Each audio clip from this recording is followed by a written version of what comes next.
তো আমার এই অবস্থা হওয়ার কারণটা কি? তো ফার্স্টে চলে গেছিলাম কালকে লক্ষ্মী পুজো, তো আমি বুনু আর মাসি মিলে গেছিলাম লক্ষ্মী পুজোর কিছু বাজার করতে, কিছু করার বাকি মানে কিচ্ছুই করিনি আমরা। তো ফার্স্টে আমরা সরা কিনে নিয়েছিলাম, এবারে লক্ষ্মী পুজো হয় তারা সবাই জানো যে এই সরাটা দরকার হয় আর এই ধানের শীষটা তো মোস্ট ইম্পর্টেন্ট। তো তারপরে রাধা কৃষ্ণের জন্য আর লক্ষ্মী মায়ের জন্য কিছু জামা কাপড় দেখছিলাম, দেখার পরে চলে এসেছিলাম যে দশকর্মার দোকানের সামনে যে এত লাইন কি বলবো। তারপর হঠাৎ এখানে আমি দাঁড়িয়েছিলাম, একটা কাকিমা এসে বলে কি মনা এই সরাগুলোর দাম কত? কাকিমা আমি কোনো দোকানদার নই, ব্যথা করছিল বাজার করে এসে দাঁড়িয়েছি আর আমার সাথে এই সবগুলো হচ্ছে। কম করে 3-4 জন এসে আমাকে এরকম বলেছে, তার সাথে এইগুলো হয় একটু জানাবে। তারপরে এই লক্ষ্মী ঠাকুরের জন্য একটা গাড়ি নিয়েছিলাম, জায়গা কম, একটু বসার জায়গা পেয়েছে আর একটা কাকা বাইক নিয়ে পুরো আমার ছাতির উপরে উঠে এসছে, মানে কি বলবো।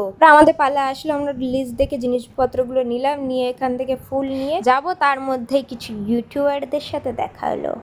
তাই হ্যালো করে চলে আসলাম আমরা আবার পদ্ম ফুল কিনতে। গাইস পদ্ম ফুলের দাম আকাশ ছোঁয়া। তারপর এখান থেকে খেলনা প্রসাদ, খই বাতাসা মুড়ি যা যা লাগে সব নিয়ে নেওয়ার পরে আমার বাড়ি যাওয়ার সময় এই অবস্থা। বাকিদের কাছে আরো ব্যাগ আছে। তো ভিডিও কেমন লাগলো জানিও আর সাবস্ক্রাইব